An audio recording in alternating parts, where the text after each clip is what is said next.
Hey you guys, so here I am at 152 Northeast 19th Street. This house was a coming soon and it just hit the market just a few hours ago. Got the Intracoastal Waterway at the end of the street.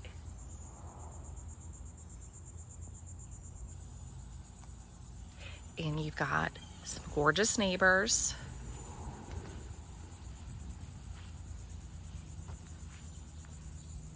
All around. So you go right up here to the end of Northeast 19th and it intersects with East Oak Island Drive. And you can go on over to the scenic walkway just a couple blocks down to get to the beach, or you can go up to the 40th Street access just about a mile up the road to get to the main beach strand on 40th. It's really quite pretty with the palm trees.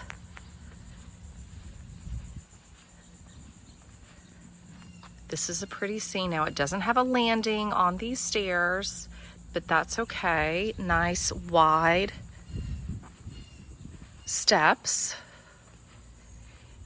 The pilings on this home are quite high. Plenty of parking underneath the house. You've got your outdoor shower on this side.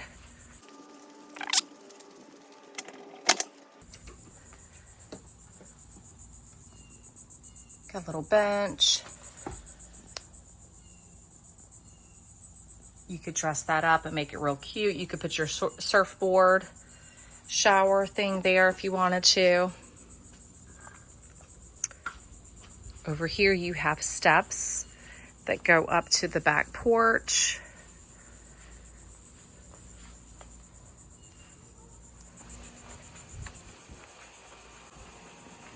Okay, so I don't think this backyard is big enough, even though you can remove, oh, look at those little squirrel. Even though you could remove some of this, the property line is still probably like right there. So I don't know, maybe there is enough room for the pool. If the property line is right on where this, these electrical, which I think that's where it is. Let me go over here and see.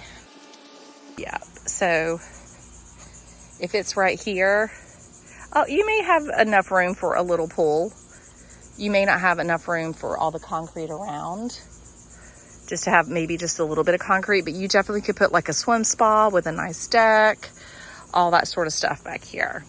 So you can make it whatever you want back here, but not just have like a big old pool.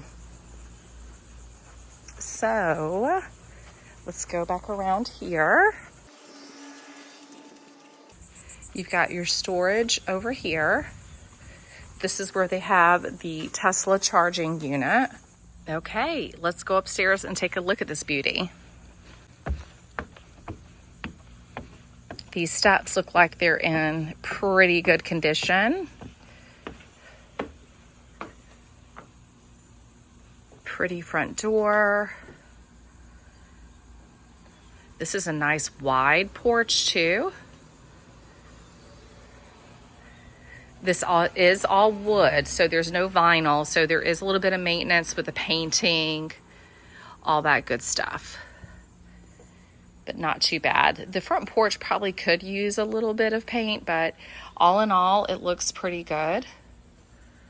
Look at those blue skies and that flag. Oh my gosh, it's so pretty. It's got a nice breeze up here on the front porch. Really good scenery for sure. You've got the storm shutters on the windows already installed. That's neat. All right, let's go take a look inside. All right, so you come on inside and it's immediately light and bright and very open.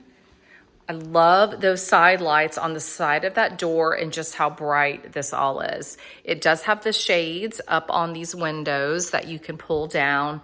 This door does not have any sort of cover.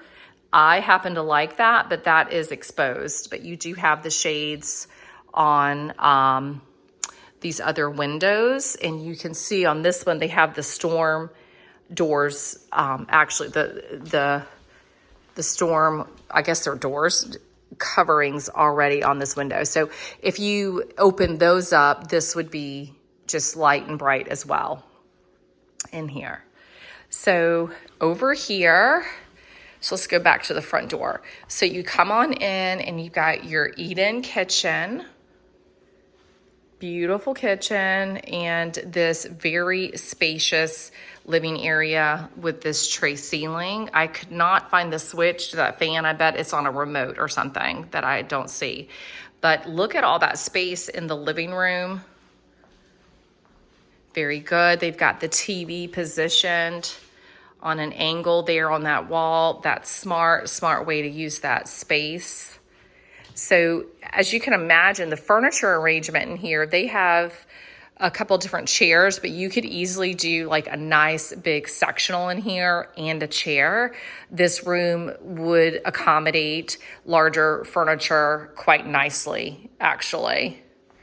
So, or do like a double couch, I think like the one you have in your house right now. So look at this. It's nice for an eat-in kitchen. That's really a big space for dining. And I think from a rental perspective in your large family, you can accommodate, you could probably even get a table with a leaf in it that, or put that table you love that we're gonna find. You could put that here easily. And you could probably even do your driftwood light above there like you wanna do. So I think this is enough space for you in terms of dining. The kitchen, in comparison to some of the other properties, it is small because of this eat-in kitchen. You have little counter space. The big space here, you've got the sink in the counter. So you do have limited counter space in this kitchen. It's not as big as some of the other properties. However, the cabinets are nice and tall. In here, the appliances are okay. You've got your Frigidaire appliances, not low grade, but not high end either. And you do have all this space over here. So you maybe could tuck something. You can maybe situate the table where it's going like this and maybe have a bench over there, and then maybe even fit some sort of island in the space. If this table was turned and more tucked over there, you may be able to fit some sort of like mobile workstation here if you needed more work surface in the kitchen. That shouldn't be that big of a deal, but that's one of the cons as compared to some of the other houses we've seen. But you do have plenty of room for dining in this space. So back here, we're going to walk on through. You have these engineered hardwood floors. I believe it's hardwood. It may be a laminate. And then you've got your laundry room here. Front loads. You would probably want to bring your washer and dryer. Even though these are Samsung, they're not bad. But they are the front loads. This house does come furnished with the furnishings you see here. Down the hall, you have your secondary bedrooms off the hall and your secondary bath and another bedroom down here. But let's dive into the primary suite first. So you come on in here, you've got these Brazilian cherry floors all throughout. It is a bit dark in this space because, again, they have the storm doors on the windows. Are they storm doors on windows? I feel weird saying doors when they're on the window. But anyway, you got those coverings on the outside. So this room does feel dark. Obviously, you open those up. I'm assuming they haven't opened them back up because you need a ladder to get over there and open those back up. Or maybe you could open the window and open them. I don't know. But it's a little darker. than it probably typically would be in here, which you probably don't care about. This is a great big bed. So it fits this size bed. This is a king size bed, and you've got two smallish sort of end tables on the end. And so that accommodates this size bed and those small end tables pretty easily. So this looks like a nice piece of furniture. They've got the TV mounted on the wall back there. And they've got this little desk in here. So you obviously could have a chair or something like that in your corner there if you didn't want to have like a desk type of situation. And then you've got this good size closet. Look at that.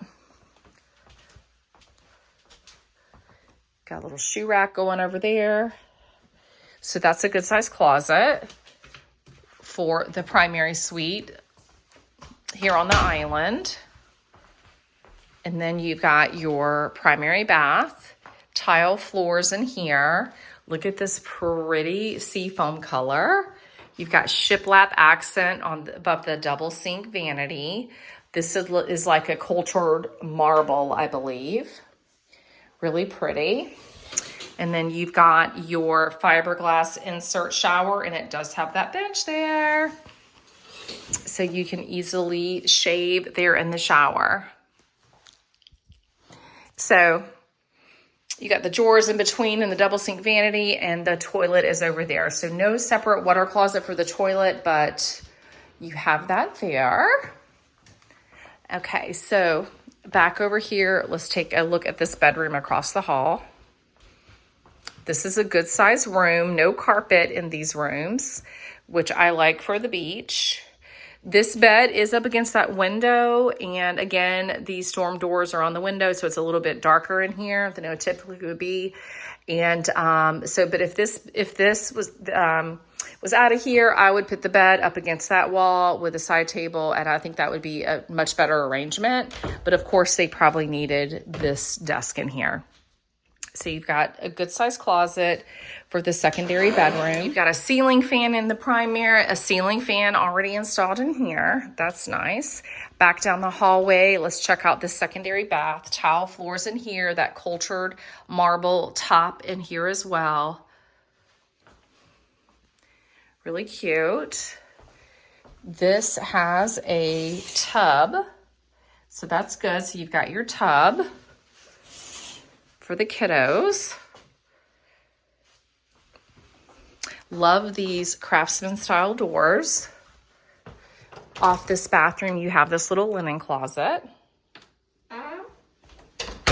You've got this cute little bench up here, sort of like a drop zone from the back, screened in porch. Over here, you have your third bedroom. So this is a great size. Love the arrangement in here. This is decorated so cute. Love it. So really good. And then have your closet over here. So that's a good size closet.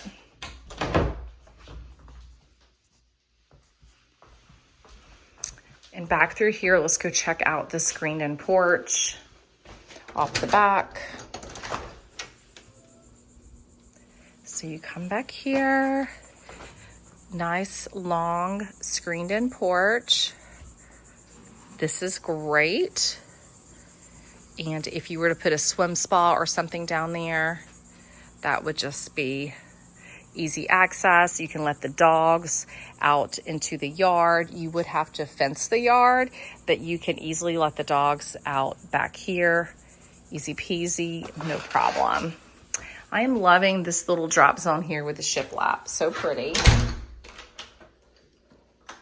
Okay, so this house is located in the X flood zone, which is the flood zone that does not require flood insurance. So what that means that if you need that extra bit of space that you've been looking for, you can enclose the bottom. You could put garage bays down on the bottom floor and enclose that and make that into living space. You can condition it. You could put a mini split unit down there and make that into a whole separate apartment, hangout space, game area, that sort of vibe. You can do that, and there is so much space underneath this house to make that happen. So there are a few cons, but there are a lot of pros too. So you let me know what you think of this house, and I'll go on to the next one. Talk to you soon. Bye.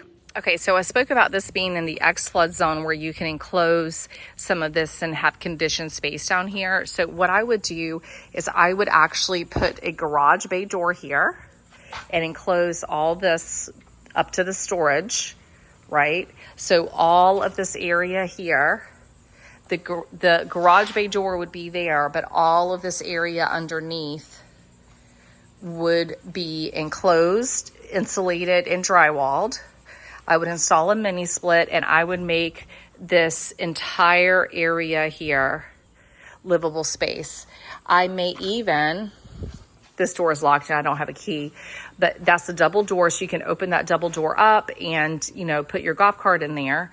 But you know, you certainly, or you don't even have to necessarily put a garage door on there. You could put some other sort of entry door, but I think it's nice to have that option, to have it as where you can pull in a vehicle if you wanted to. So if you wanted this just to be a conditioned sort of game room hangout sort of space, then you would have the options. You would just maybe even, you know, and keep the floors like a concrete, like finish them off like a finished concrete, or even maybe like a stamped concrete in here, and then or tile or pavers or whatever, and have it to where you could pull vehicles in here still, but maybe this area over here is like all the hangout. You could absolutely turn, instead of having this storage for vehicles, you could absolutely make that entire storage condition too. So remove those doors, and you can make this part that's already enclosed, maybe the bedroom, and maybe add a bathroom down here since you already have the plumbing coming off of the shower. So you can make this whole space that's already enclosed like your bedroom type of area and bathroom, and then have all of this enclosed to be more of your, you know, hangout sort of bonus room area. But I have designs that you can check out that can give you a better idea of how, when this bottom floor is finished, what that could look like. You also could, you know, have garage bays on each side. The garage doors would start here, so you could even enclose this if you wanted an enclosed space to park. So you could divide all of this off here and enclose it, have a garage door there to where you can pull in your golf cart and park your cars and all that. I don't think the boat would fit up underneath this house. If it was a little bit higher, at first I was like, oh my gosh, they're going to be able to fit their boat underneath the house, but I don't think that's necessarily true. I think it's a little bit too low to fit your boat under this house. Some other boats will fit underneath here, but I don't think yours would. You also could, you know, simply enclose this with some like wood slats, and you could pull the golf cart and park it right here too. That may be where the golf cart lives, because you can't, in case, so it will stay in unconditioned space, because you can't, because this is a deck, you can't, and you know, you wouldn't enclose this area. If you had conditioned space underneath the deck, you would have to waterproof that deck, which is a big pain. So you just need to, you know, if you were going to do it, the garage bays would be here, the enclosure would be there, so you could have a full-on garage, access to park vehicles, anything within this environment unconditioned. And then what I would do is I would enclose all of this space over here and have that as conditioned living space, adding a bathroom and bedroom to the already closed in space there. I think that would be phenomenal. Let me know if you want plans for that. Bye.